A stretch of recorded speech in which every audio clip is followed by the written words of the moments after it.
Hi, happy Friday. Farida Gipson Burtt here on New Heart Transformation, Soma Fusion Radio Network, and today I have an amazing guest for you. I know I wasn't live last week and I apologize, but here we are today live with Jeremy Mayer, who's an amazing sculptor. Jeremy, how are you? Great, thanks. How about you? Good. Thanks for coming on today. Yeah, thanks for having me. So you know that I've always admired your work, and as an artist myself, I am extremely curious what's behind those beautiful, actually my favorites are the birds and the people, like the ladies that are lounging. So how in the heck did you come to use typewriter parts to make these? They're just so live. They're so amazingly real.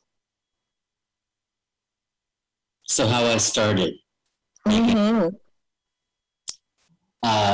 As a kid, we had one of those old Underwood typewriters. I'll grab one. Underwood typewriters, like this style.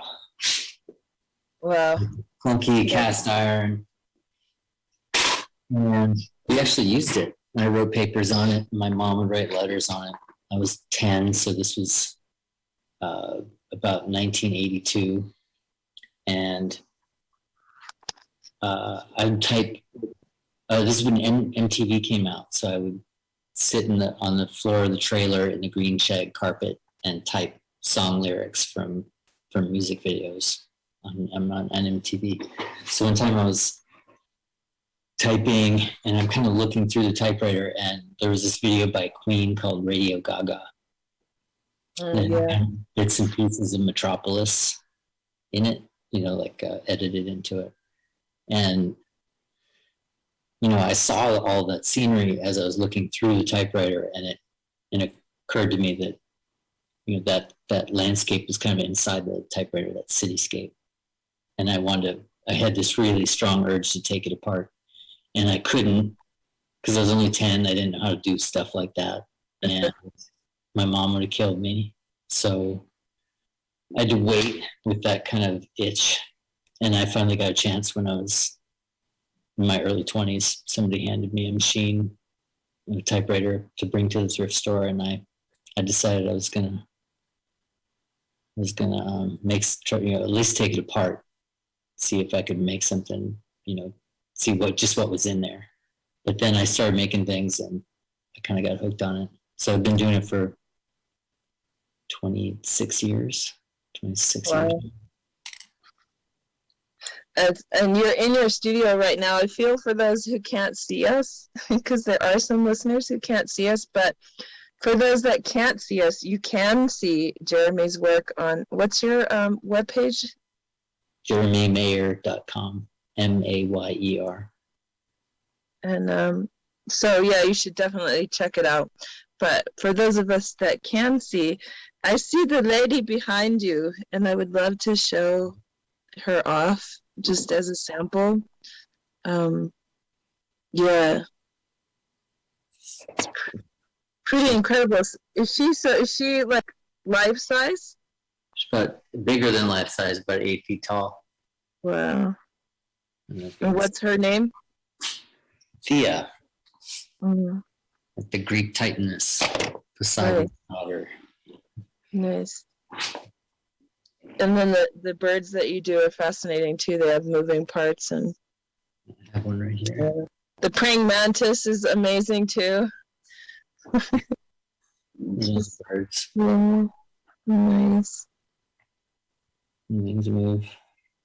So as I do these wood beings, and so I'm curious if yours, like, I would call it order you around or ask for certain things, because when I see the piece of driftwood just without any additions on it, sometimes if I'm in the woods walking, it'll like yell at me, this, I want to go home, I want to be this, I want to, and then I'll take it home and I'll decorate it. So for me, watching, sometimes you go live on Instagram, and watching what you're doing in the studio, I'm wondering if like the parts talk to you, or the pieces, because they're beings.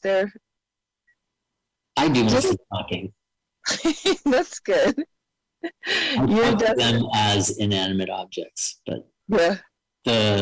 Sometimes when the sculpture becomes like when a human figure, when the face finally is done and arrives.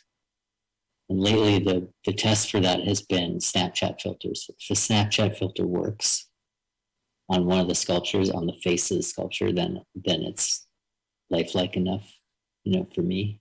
But also kind of uncanny valley feeling looking at it, and it's either creepy or spooky, or it reminds me of somebody, or or looks like it's looking at me. That's when they are imbued with the kind of personality that I give them just in interacting with them. I have an acceptable threshold for a personality, like when it's done. Right. The birds, not so much. The birds are just kind of straightforward. They have a little personality, and their eyes kind of twinkle a little bit, but oh yeah, they're not quite like the actual beings, the human forms or robot forms or whatever you want to call them. But yeah, I was just also interested in your process too, because I guess some of them are planned out. I've seen sketches of some things that you do, like now you're working on something way more, it seems more complex than human form. Yeah, they're really different. So a figure like this, there's no armature in it, there's no frame. It's just typewriter parts put together without any soldering or welding, or it's just reassembled. So for these bigger abstractions, they're kind of based on the geometry of how things grow, like how flowers grow, how diatoms, small single-celled organisms, stuff like that grow. So this piece here, it's about 6 feet in diameter. Hold on, some better light. There we go. Here's another one.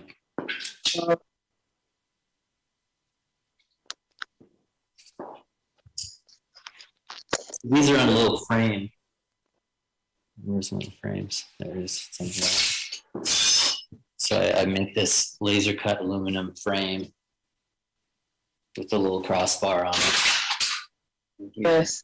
So I can hang it on the wall, and then I attach everything to that, and then I stick to my regular routine of just like if I were to solder or weld, I would burn the paint. And it's on the typewriters, I would burn, it'd be cut. And so I don't like that look of that. I like it to be like just raw mechanical. So I don't do any, grinding that you can see. If I do it, it's hidden, but most of the time I'm trying to just stick to the process and assembly, and not having to go to the store and buy things. I don't know, like the whole idea is that I have everything I need right here to make art. I don't need to go buy stuff that's in a supply chain.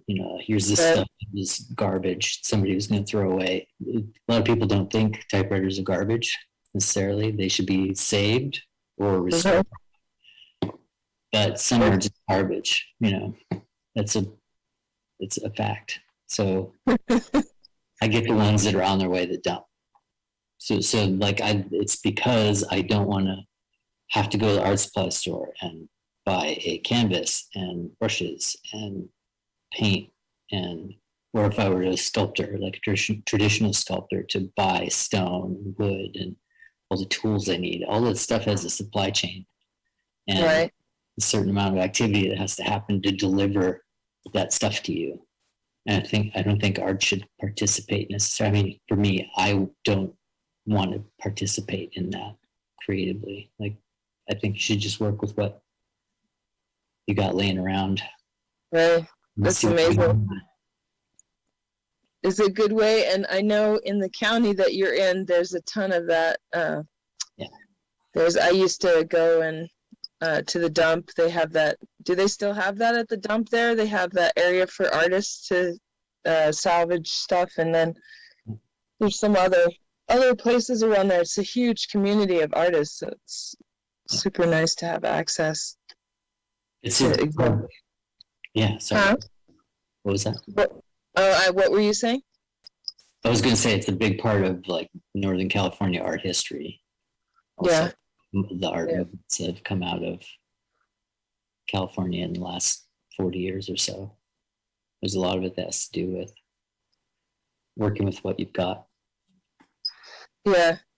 And then, I mean, just watching it work, it seems to be like a meditative process. Like what kind of zone do you get in? Like,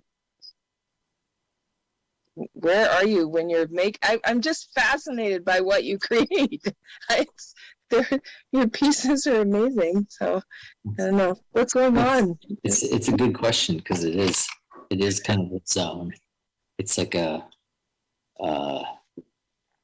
musicians do it, poets do it, athletes do it. You go to it. It's almost like a place, but it's you arrive at a meditative state where the only thing you're thinking about is what you're doing. Mm-hmm. You're having thoughts. It's very much like meditating in that the thoughts will come and dissipate because you're paying attention to what you're doing. And so that's the kind of group I get into. And it's been important for me to try to manage how long I stay in that kind of state. Because it's possible to not go pee for 10 hours. Right. If you're not paying attention to what kind of group you're in. So yeah. I try not to go any longer than like 3 hours without stopping, resting, getting something to eat, taking a break. Setting a timer or just setting your natural timer? You're only going to do. Time I get sore. Or I don't know if you want me to swear on here, but right about the time I say the F word, I figure if I'm getting to that point, if I'm not frustrated, then I should probably stop, take a break. Right, yeah. I mean, because I've seen the bits and pieces and parts. There's like tiny little things and a huge pile over there and then one over there. And then this piece is talking and that piece is, well, your pieces don't talk, but mine do. I talk to them. I talk to them. Yeah, you talk to them. Yeah, like, hey, what are you doing over there? Yeah, it's I don't know. I want to try and like relate that to just presence, and how one lives their life in the same way. I mean, because I don't know what you do other than that. I know you have a family, but like translating it into what you're doing in your daily, Yeah, it's a perfect analog to how I live the rest of my life. How I think about things, how I approach just day-to-day life, what I think is important. All that stuff's rolled up into doing this thing. It wasn't about a career choice. It wasn't about a gimmick to make me money. It was all kind of rolled up into this activity. But the activity is meant to be, like taken like a book or a play or a piece of music, like not a product, but my best statement at whatever this is, whatever the world is. So this was the activity that I decided was what I wanted to do the most. But it's it's kind of become my own little religion for myself. Right. Yeah. And just that my cat is being crazy right now. Mhm. But just that it came from that curiosity as a little boy, you know, and so you're able to still carry that. So that's like a sacred space to be in, the little boy who has all these parts and all these things that, you know, the adventure of the process. Mhm. Yeah. And it's crazy that that adventure continues after 25 years of doing this. Right. No, there's no drudgery. It's never boring. I never dread it. It's always fun. It's always interesting. That's nice. A weird thing to discover. You fortunate thing to discover. Like super blessed. Super blessed.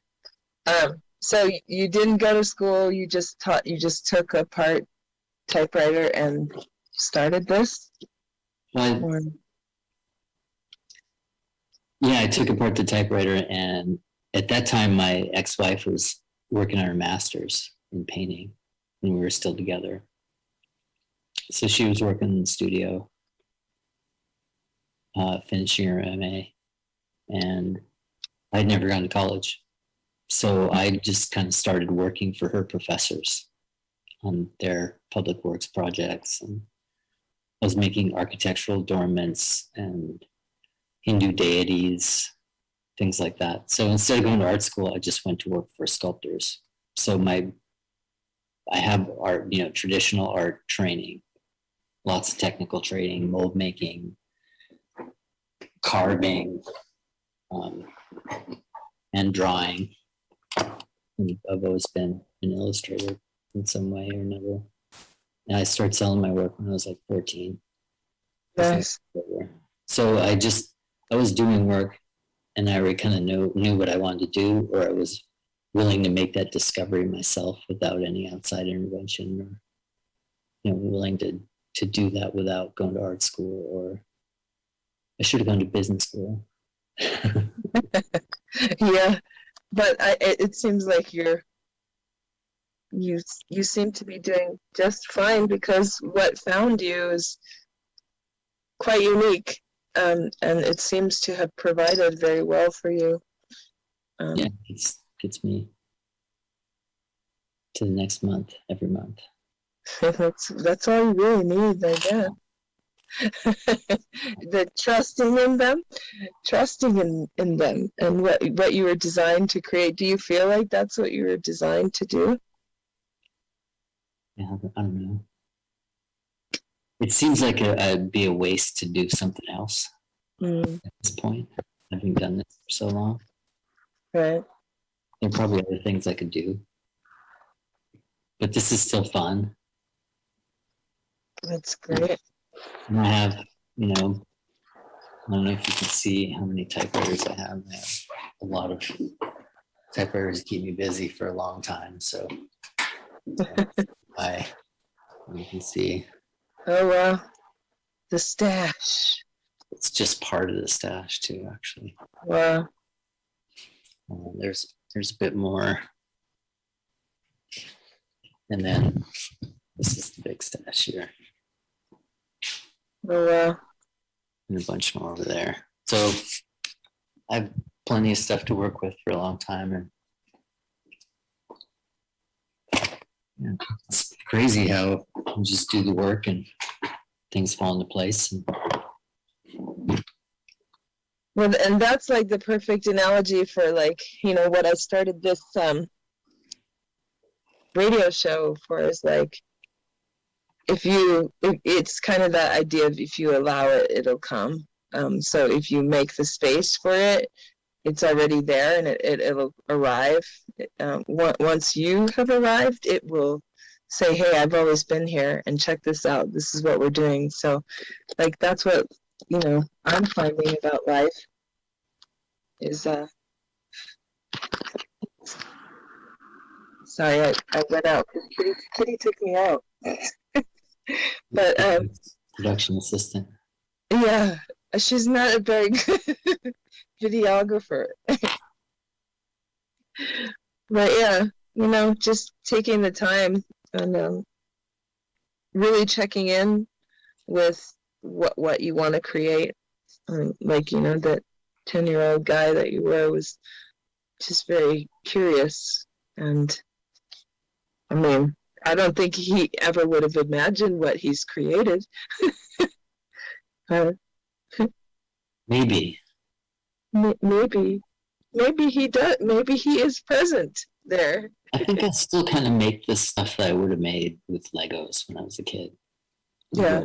And sci-fi stuff. So it kind of jives with stuff that interests me, like insects or little robots. Right. Themselves. So yeah, I think. And there are a lot of projects I'm working on that I've been working on for about 30 years. This one, for instance, you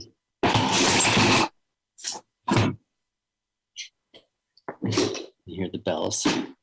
Yeah. I did this drawing when I was 19. Right. And it's supposed to be me when I'm like 70, or my dad. And it's kind of based on some things I had, ideas I had about technology. And now I almost kind of look like that guy. It's kind of a good guess about what I would look like. But the ideas kind of stuck with me. So I'm trying to make things with that same kind of aesthetic. Like there's a project I'm working on. It's kind of like that. It's like a techno-baroque head. But yeah, some of these ideas have been, I'm still kind of that same kid playing with Legos, but it's like the most complex and varied Lego set. Right. Period. So what is your Instagram for people who might want to get on and see your stuff and watch you live? And it's Jeremy Mayer, all one word. You make it very simple for us. Yes, JEREMYMAYER. It's perfect. Well, yeah, I just really wanted to tap in with you and connect on where this all started, and just introduce my listeners to your work. And I don't know if there's anything that you were thinking you wanted to say while you were on here that I might have missed, or anything you want to add to what we've already talked about. No. Those are good questions. Oh, thanks. Yeah, I like to keep it simple and easy because I don't like to sit and listen to things for a long time, but there's so many people that I admire that I feel grateful that they say yes to come and just chit chat for, between half hour and an hour. And, hopefully somebody out there is listening and enjoying what we create in this time space. And I look forward to getting out there sometime to check out where you are and stuff, and say hello. It's been a while since I've seen you. Many moons. I moved away from Tahoe 11 years ago. It seems like longer, but yeah. It does seem like longer. Yeah. And that's just funny that you moved where I was. Changed places. Yeah, on Tahoe too. We grew up there. Yeah. Yeah. Well, again, huh?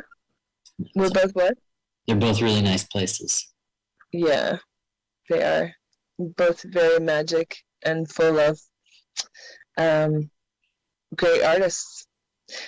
I don't know if you've been following or not, but Sarah Smith up here, she's helped to create a tight-knit community of artists up here. It's great.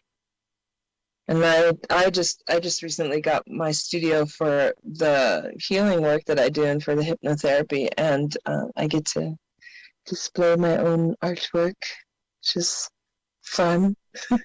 Yeah. Yeah, Sarah's always been part of like the art scene up in especially North Shore. Mm-hmm. North Yeah, Shore. she's still here. Still here, owns a different house, and is doing really well for herself. It's great. Cool. It's good to hear. Yeah. But thanks again for being here today, and I'm gonna sign off. If you want to hang out for a second, or if you want to go, that's cool too. But I'll be here again next Friday with somebody else. I think, I don't know. Haven't really decided what I'm doing, but cheers, and Thanks for having me. yeah. Until next week.